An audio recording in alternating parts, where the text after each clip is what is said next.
सहनावतु सहनौ भुनक्तु सह वीर्यं करवावहै तेजस्विनावधीतमस्तु मा विद्विषावहै। ओम शांति शांति शांति। हरि ओम श्री गुरुभ्यो नमः। हरि ओम।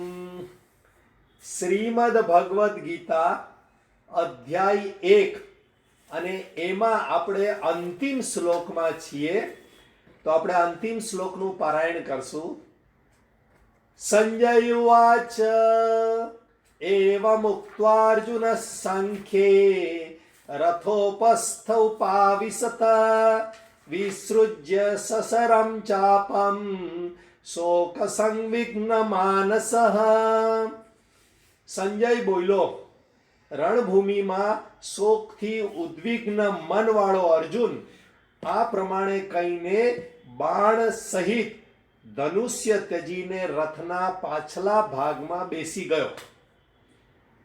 સંજય એ રણભૂમિનું વર્ણન કરે છે કે રણભૂમિમાં અત્યારે બધાની દ્રષ્ટિ હતી અર્જુન પર, અને ગીતા પણ અર્જુન પર જ દ્રષ્ટિકોણ હતો. અને એમાં અર્જુન રથની પાછળ જઈ ધનુષ બાણ ત્યાગી અને બેસી ગયો એવું વર્ણન કરે છે. અર્જુનનો નિર્ણય પૂરો થઈ ગયો 46મા શ્લોકમાં. આખો અધ્યાયમાં એણે વર્ણન કર્યું, 2 પરીક્ષાઓ કરી, વિવેક વૈરાગ્ય આવી ગયો એને, અને એણે એનો નિર્ણય કર્યો કે હું યુદ્ધ નહીં કરું. હવે આ ગીતા નો ઉપદેશ બીજા અધ્યાયના 11મા શ્લોકથી ચાલુ થાય. તો ગીતા આપણને ક્યારે ઉતરે?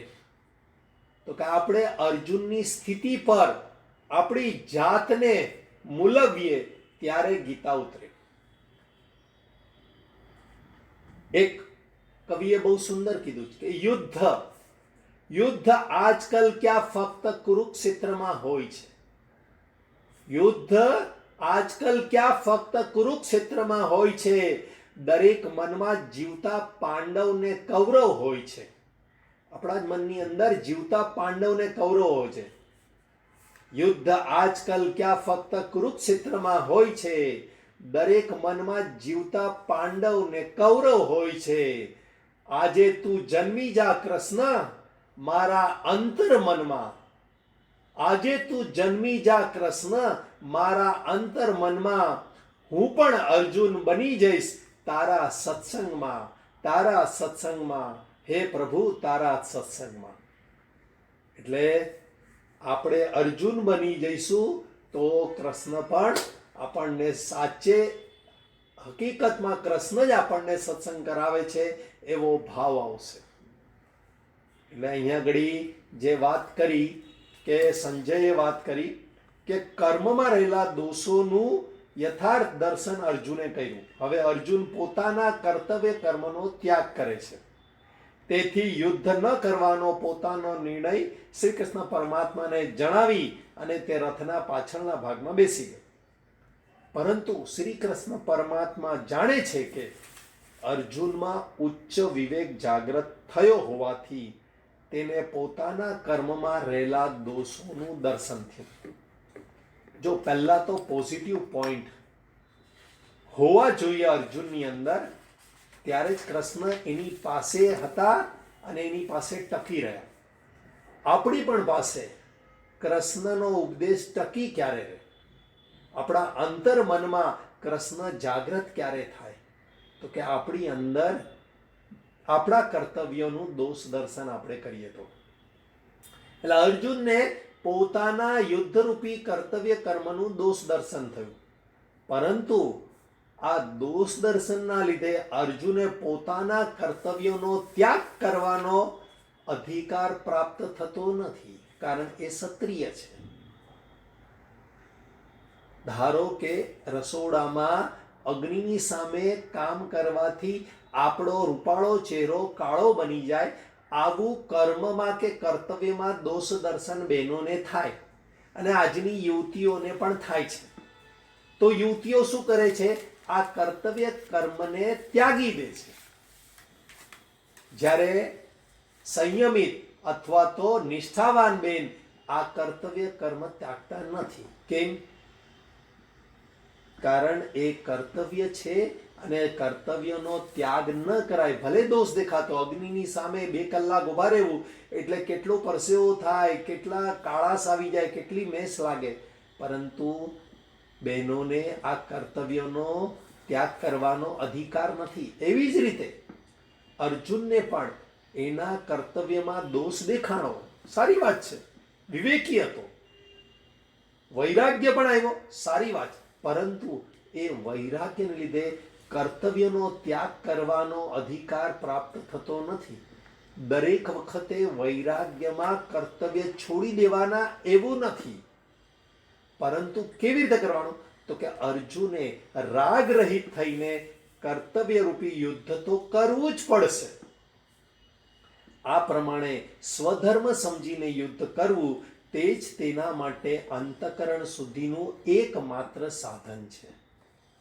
અંતઃકરણ શુદ્ધ નહીં થાય તો એને જ્ઞાનનો અધિકાર પ્રાપ્ત નથી થતો. તો ભગવાન જે આગળ આત્મજ્ઞાનનો ઉપદેશ આપવાના છે એ આપશે નહીં. અધિકાર વગર જ્ઞાનનો ઉપદેશ અપાય નહીં. સત્સંગ થાય, વિચારણા અપાય, પરંતુ આત્મજ્ઞાનનો ઉપદેશ તો જેવી રીતે કૃષ્ણ અને અર્જુને મેળવ્યો અને કૃષ્ણએ કીધો ને એવી રીતે થાય. પ્રશ્નોત્તરી દ્વારા, વાર્તાલાપ દ્વારા થાય, પ્રવચન દ્વારા આત્મજ્ઞાનનો ઉપદેશ પહેલા તો અપાય નહીં, અને આપે તો ઉતરે નહીં. કારણ ભૂખ ન હોય અને તમે ખવડાવે રાખો તો અપચો જ થાય. કયો અપચો થાય? અહંકારની પુષ્ટિ રૂપી અપચો થાય. હા, હું તો 3 વર્ષથી નિયમિત સત્સંગ કરું છું, ગીતાના આટલા અધ્યાય આવડી ગયા, આટલા અધ્યાયો મેં પાકા કર્યા, આટલા અધ્યાયનો ઉપદેશ મેં સાંભળ્યો, એટલે એ અપચો થઈ જાય. તે માટે યોગ્ય ઉપદેશ ભગવાન શ્રી કૃષ્ણ દ્વારા ભગવદ્ ગીતાના હવે પછીના અધ્યાયમાં મળવાનો છે. જો એ યુદ્ધરૂપી પોતાના કર્તવ્ય કર્મને રાગ વગર કરવા તૈયાર થાય તો, અથવા યુદ્ધરૂપી કર્તવ્ય છોડી અને પ્રશ્નોત્તરી કરવા તૈયાર હોય તો, પ્રથમ અધ્યાયના અંતે પરમાત્માને પ્રાર્થના કરીએ કે તે આ અધ્યાયનું શ્રવણ અને વાંચન મુમુક્ષુઓને એવી બુદ્ધિ પ્રાપ્ત કરાય કે જે દ્વારા અર્જુને જે શ્રેય અને પ્રેયનો વિવેક કર્યો એવો આપણને શ્રેય અને પ્રેયનો વિવેક પ્રાપ્ત થાય અને શ્રેય તરફ ચાલીએ, અને કર્મ ને કર્મ ફળમાં દોષ દર્શન થતા એમાંથી રાગ નિવૃત્ત થઈ અને આપણે આપણા કર્તવ્ય કરીએ. આ જ વસ્તુ આપણે પ્રાર્થના કરી શકીએ. આ ટૂંકો અર્થ મેં તમને કીધો. આ અધ્યાયનો આ છેલ્લો શ્લોક છે, એટલે વિસ્તારથી આ ગીતાનો પાયો છે. વિસ્તારથી આ શ્લોકને સમજવાની કોશિશ કરજો. પહેલા અધ્યાયનો સાર સમજશું આખો, અને પછી આ અધ્યાયને પાયો બનાવી અને ભગવદ્ ગીતા કેવી રીતે ભણાય, આપણા અંદર અધિકારત્વમાં શું વસ્તુ હોવી જોઈએ તે સમજવાની કોશિશ કરશું. તો બરાબર ધ્યાનપૂર્વક હવે સાંભળજો. અર્જુનની આવી શોકથી વ્યાકુળ દશા થવામાં મુખ્ય કારણ શું હતું? હવે પ્રશ્નોત્તરી દ્વારા આખો સાર સમજવાની કોશિશ કરશું. આ આખા અધ્યાયને અંતે શોકથી વ્યાકુળ હતો, તો આવામાં થવામાં કારણ શું? તો કે ભગવાને રથને ભીષ્મ અને દ્રોણની સામે ઊભો રાખ્યો, જેથી સ્વજનનો મોહ ઉત્પન્ન થયો. અર્જુને શું કીધેલું કે રથને 2 સેનાની વચ્ચે લઈ જાઓ, તે તો ગમે ત્યાં લઈ જઈ શકે, પરંતુ ભગવાન હોશિયાર હતા. એણે રથને ભીષ્મને દ્રોણની વચ્ચે ઊભો રાખ્યો, સેનાની વચ્ચે પણ અને ભીષ્મને દ્રોણની સામે જ. હવે આ સ્વજનોની સામે રાખ્યો એટલે અર્જુનને મોહ ઉત્પન્ન થયો. તો બીજો પ્રશ્ન છે કે મોહથી માણસની પરિસ્થિતિ શું થાય? તમે જોયું હશે, જ્યારથી એ સ્વજનોનું વર્ણન ચાલુ કરે ત્યારથી એનો મોહ વધતો જાય છે. તો મોહથી શું થાય? તો કર્તવ્યચ્યુત થઈ મરી જવા પણ તૈયાર હોય. માતાને દીકરા પ્રત્યેનો મોહ હોય, પિતાને દીકરા દીકરી પ્રત્યેનો મોહ હોય, તો શું થાય? પોતાનું સાચું કર્તવ્ય ભૂલી જાય અને બસ મોહવશ એનાથી અવિવેકથી અકર્તવ્ય થઈ જતું હોય. અને અંતે એટલો મોહ જો બહુ તીવ્ર હોય અને મોહને અનુરૂપ એણે જે અપેક્ષા રાખી હોય એ પૂરી ન થાય તો મરવા માટે પણ અર્જુનની જેમ તૈયાર થઈ જાય, મરવા કે મારવા પણ તૈયાર થઈ જાય. એટલે કર્તવ્ય મોહથી માણસ કર્તવ્યચ્યુત થઈ જાય. માટે મોહથી તો તરત બહાર નીકળજો. આ પહેલા અધ્યાયનો સાર છે. કારણ શું? મોહ જ દુઃખ ઉત્પન્ન કરે છે. એટલે મોહથી નહીં નીકળ્યા તો બીજો સ્ટેજ છે દુઃખ. એટલે મોહ ઘરનો, સ્વજનનો, પતિ પત્નીનો એકબીજા પ્રત્યેનો, પછી પૈસાનો, ઘરેણાનો, કપડાનો, સ્વજનોનો, વગેરે વગેરે વગેરે. આવા અનેક પ્રકારના મોહ હોય છે. પોતાની ડિગ્રીનો પણ મોહ હોય, પોતાના રૂપનો મોહ હોય, વગેરે વગેરે. ઘણા બધા મોહ હોય છે. તમે ચેક કરજો કે તમને કયો મોહ છે. મોબાઈલનો, ટીવીનો મોહ હોય, ઘણા બધા મોહ હોય છે. નવરા પડો એટલે જેનો વિચાર આવે એમાં તમે ચીટકેલા છો, અને જેમાં ચીટકેલા છો એ મોહ છે. બસ. હવે અર્જુનનો મોહ તેને કેવી રીતે નચાવે છે? ત્રીજો પ્રશ્ન. તો કે પહેલા ગીતા રણ મેદાનમાં આવ્યો એની પહેલા એને રાજ્યનો મોહ હતો. એટલે રાજ્ય મેળવવા માટે લડવા તૈયાર થઈ ગયો. પછી હવે રથને બે સેનાની વચ્ચે લાવ્યો અને ભીષ્મ, દ્રોણાચાર્ય અને ભાઈઓને જોયા તો એને સ્વજનોનો મોહ થઈ ગયો. એટલે હવે યુદ્ધથી ભાગી જવું છે. આને કહેવાય નચાવે છે. ઘણી વાર ઘરમાં પણ આવા હોય, મમ્મી ખાવાનું બનાવજે ને, ખાવું છે, જરા બહુ ભૂખ લાગી છે. અને પછી ટીવીમાં કે મોબાઈલમાં ચીટકી ગયો હોય અને પછી મમ્મી બૂમ મારે, ભાઈ ખાવાનું તે, મમ્મી હવે મારી સિરિયલ ચાલુ થઈ જાય અડધો કલાક પછી. નચાવે. ઘણીવાર આવું બહારથી પણ ફોન આવે, મમ્મી ખાવાનો છું, પછી અડધો કલાક, મમ્મી હું નથી ખાવાનું. મોહથી આ માણસના મનની પરિસ્થિતિ વિવળ બની જાય, ચંચળ બની જાય. એટલે અર્જુનને જેવું થયું. પહેલા રાજ્યનો મોહ હતો તો લડવા તૈયાર થયો. હવે સ્વજનનો મોહ હતો તો લડવાનું છોડવા તૈયાર થયો. એટલે આવી રીતે નચાવે છે.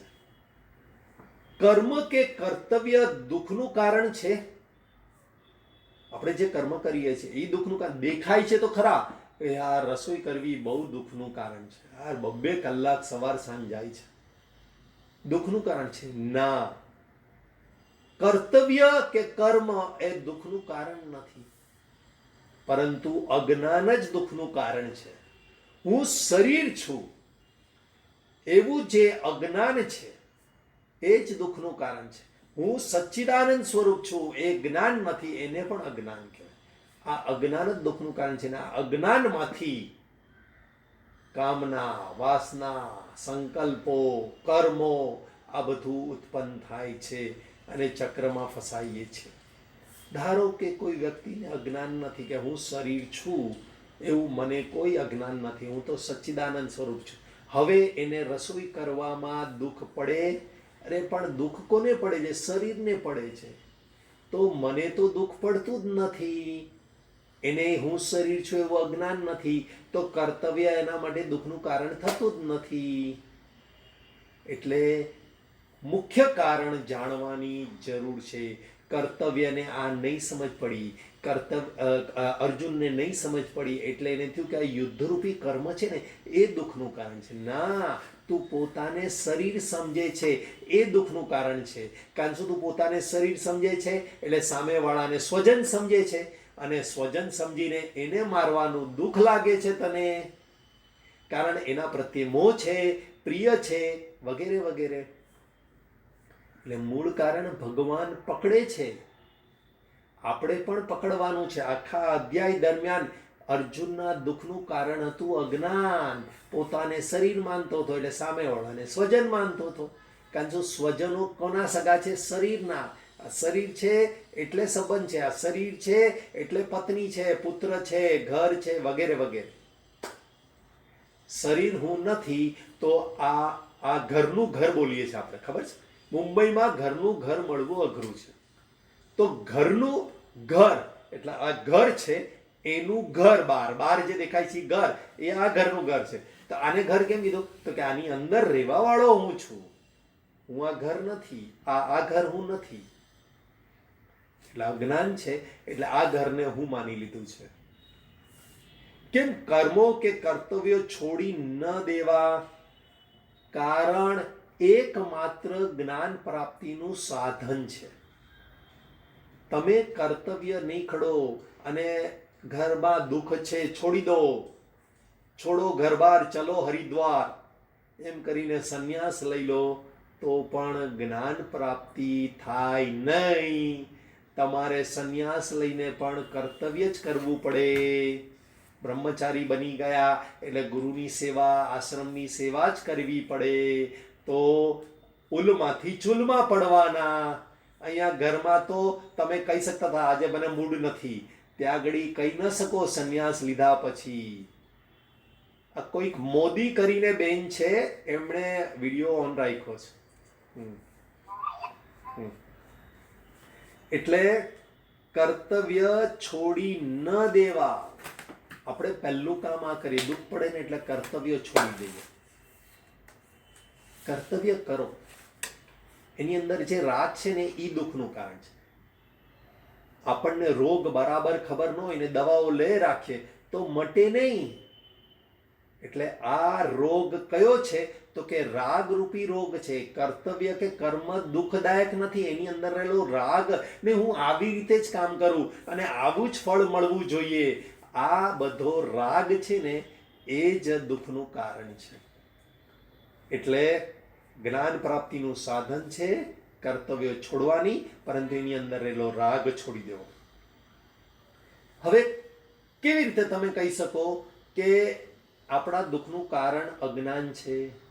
તો કે કારણની ડેફિનેશન ખબર પડે ને તો જ આપણે સમજી શકીએ કે હા બરાબર આ વાત સાચી છે. તો કારણ કોને કહેવાય? તો કે જે હોય તો ઘટના ઘટે અને જે ન હોય તો ઘટના ન ઘટે, એને એનું કારણ કહેવાય. માટીના ઘડાનું કારણ માટી છે. કેવી રીતે સાબિત થાય? તો કે માટી હોય તો ઘડો બને, માટી ન હોય તો ઘડો ન બને. માટે કુંભાર હોય કે ન હોય તો ગમે તેવો કોઈ પણ માણસ ઘડો બનાવી શકે. એટલે કારણ એને કહેવાય કે જે હોય તો ઘટના ઘટે અને જે ન હોય તો ઘટના ન ઘટે. બરાબર છે? હવે વિચારીએ કે આપણા જીવનનું કે આપણા દુઃખનું કારણ અજ્ઞાન કેમ છે? તો કે જન્મ મૃત્યુનું કારણ અજ્ઞાન છે. આપણને જન્મ કેમ મળ્યો? તો કે ગત જન્મમાં, ગત મનુષ્ય જન્મમાં આપણને જ્ઞાન નહીં થયું કે હું સચ્ચિદાનંદ સ્વરૂપ છું, હું આ શરીર નથી. આવું જ્ઞાન નહીં થયું એટલે કે અજ્ઞાન હતું. એટલે ભલે બીજા યોનિમાં જવું પડ્યું, પરંતુ ફરીથી ને ફરીથી જન્મ લઈ લઈને ફરીથી પાછા મનુષ્ય યોનિમાં એક ફરીથી ચાન્સ મળ્યો છે કે ભાઈ જે અજ્ઞાન ગજ મનુષ્ય જન્મમાં રહી ગયેલું, તારી સાધના રહી ગયેલી, ભગવાન આપણા પર કૃપા કરે છે કે તારી સાધના અધૂરી હતી, ફરી એક ચાન્સ આપું છું. ભાઈ તને 10 યોની આવી વચ્ચે, પણ એ તારા પાપ કર્મનું નિવારણ કરવા અથવા તો પુણ્યનું જે કંઈ પણ હોય નિવારણ કરવા. હવે ફરીથી તને આ અજ્ઞાનને દૂર કરવાનો ચાન્સ. એટલે જન્મનું કારણ છે અજ્ઞાન. કેમ કે અજ્ઞાન હોય તો જ જન્મ થાય અને અજ્ઞાન ન હોય તો જન્મ ના થાય. માટે જ જન્મ અને જન્મ પછી દુઃખ આપણને જે જિંદગી પર પડે છે એનું કારણ આ અજ્ઞાન છે. શરીર હું નથી માની લો તો શું દુઃખ છે? કોઈ દુઃખ નથી. એટલે જે હોય તો ઘટના ઘટે ને જે ન હોય તો ઘટના ન ઘટે. અજ્ઞાન ન હોય તો દુઃખ કોઈ દિવસ ન પડે, તમને ન પડે. શરીરને કદાચ કષ્ટ પડતું હોય પણ તમને દુઃખ ન લાગે. એટલે અજ્ઞાન જ આ જન્મ મૃત્યુનું કારણ છે, આપણા દુઃખનું કારણ છે. હવે ઉદાહરણ, આને દ્રષ્ટાંતથી સમજ પડી. એક ભાઈ કહે કે મને દુઃખ છે. એકવાર સવારે મળ્યા, હા, રમેશભાઈ ધારો કે મળ્યા આપણને, સવારે મોર્નિંગ વોક કરવા જતા હતા. પૂછ્યું કેમ મોઢું ચડેલું છે? અરે યાર માથું બહુ દુખે છે. ઓકે, ક્રોસિન લઈ લેજો. બીજે દિવસે સવારે પાછા મળ્યા, અરે આજે પણ કેમ મોઢું ચડેલું છે? અરે યાર ધંધામાં નુકસાની ગઈ. ઓકે, ત્રીજે દિવસે મળ્યા, પાછું મોઢું ચડેલું હતું. કેમ, હજી કઈ ફેર નથી પડ્યો? ના યાર, એ બંને તો ઠીક છે, હવે ચાલશે, હવે ધંધો ફરીથી પાછું નવેસરથી ચાલુ કરશું ને ક્રોસિન ખાધી એટલે માથું કંટ્રોલમાં જ. પરંતુ મારો છોકરો નાપાસ થઈ ગયો. કઈ નહીં, શાંતિ. પાછા ચોથે દિવસે મળ્યા, પાછું મોઢું ચડેલું હતું. કેમ? હવે એક દિવસ હોય ને, છોકરાને નાપાસ થવાનું દુઃખ એક દિવસ હોય. ના, એ તો હવે ભૂલી ગયા, એક દિવસ પતી ગયો, 1 કલાકમાં એ તો પછી પૂરું થઈ ગયું. તો શું થયું? હજી પાછું મોઢું ચડેલું. અરે આજે પત્ની સાથે ઝઘડો થયો. હવે આ બધા કારણો છે? ના, આ બધા નિમિત્તો છે. કોઈક વાર માથું દુખવાનું નિમિત્ત હોય, કોઈક વાર ધંધામાં નુકસાની હોય, કોઈક વાર પુત્ર નાપાસ થયો હોય, કોઈક વાર પત્ની સાથે ઝઘડો થયો. આ બધા નિમિત્તો છે અને નિમિત્તોને આપણે લપેટા કરીએ છીએ એટલે આપણો દુઃખ દૂર થતું નથી. ને તમે જોયા હશે ઘણા માણસો રોજ મોઢું ચડેલું જ હોય. પૂછીએ કેમ ભાઈ? તેને એના ઘણા બધા કારણો કે પણ એ કારણો નથી, એ તો નિમિત્ત હતા. છોકરો નિમિત્ત હતો, પત્ની નિમિત્ત હતી, શરીર નિમિત્ત હતું. તો દુઃખનું કારણ શું છે એ ખબર ન પડે ત્યાં સુધી એનું મોઢું ચડવાનું બંધ ન થાય. તો દુઃખનું કારણ એ છે કે હું શરીર છું. કેવી રીતે? તો કે શરીર છું તો માથું દુખવાનું દુઃખ થાય. હું શરીર છું તો કે ધંધામાં નુકસાનીનું દુઃખ પડે. હું શરીર છું તો કે મારો પુત્ર શરીરનો પુત્ર છે એટલે શરીર પુત્ર નાપાસ થયો તો દુઃખ થાય. હું શરીર છું તો પત્ની પણ આ શરીરની છે તો પત્નીની સાથે ઝઘડો થયો તો દુઃખ થાય. એટલે દુઃખનું કારણ શોધવાનું છે અને કારણ નાશે કાર્ય નાશથી. કારણ નાશ થતા દુઃખરૂપી કાર્ય પણ નાશ થઈ જશે. એટલે આવું હું શરીર છું એવું વિપરીત જ્ઞાન થવાથી દુઃખ છે. અર્જુનને પણ આવું જ હતું. માટે હું આત્મતત્વ છું એવું જ્યાં સુધી નહીં સમજાય ત્યાં સુધી નિમિત્તોનો તો ટોટો નથી. નિમિત્તો અનંત છે, દુઃખ પડે જ રાખવાનું છે. અર્જુનને, આગળનો પ્રશ્ન, અર્જુનને કર્મમાંથી રાગ ચાલ્યો ગયો હતો. કેમ? તો કે કર્મ ને કર્મફળ, શ્રેય અને પ્રેમની પરીક્ષા કરીને તો શું રહી ગયું હતું જેથી ભગવાને આખી ગીતા કહે છે. અહીંયા ઘડી એને રાજ્ય પરથી રાગ વયો ગયો હતો. આપણે એમ સમજી લઈએ કે ભાઈ સ્વજનો પરથી પણ રાગ વયો ગયો હતો તો વૈરાગ્ય પ્રાપ્ત થયો નહોતો. અને વૈરાગ્ય પ્રાપ્ત થતા આ બેની વચ્ચેની એક કડી છે. રાગ ચાલ્યો જવો પણ જો બરાબર વૈરાગ્ય ના હોય તો પાછો રાગ ઉત્પન્ન થાય.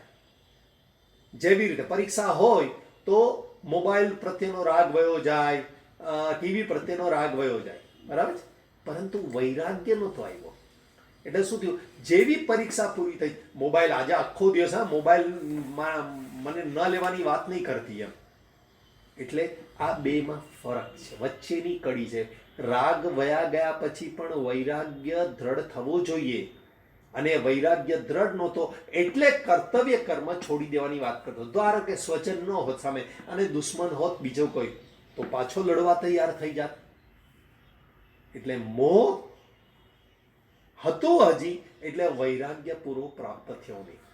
ઘર પ્રત્યે, ધન પ્રત્યે મોહ હોય તો સંન્યાસ લીધા પછી પણ આશ્રમને ઘર બનાવે અને ત્યાં પૈસા ભેગા કરે.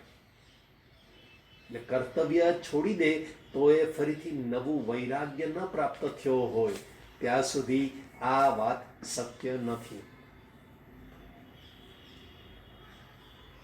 છેલ્લો પ્રશ્ન આનો છે ને પછી આખો બેઝ તૈયાર કરીએ છીએ. છેલ્લો પ્રશ્ન આજનો, હું શરીર છું કે શરીર મારું છે?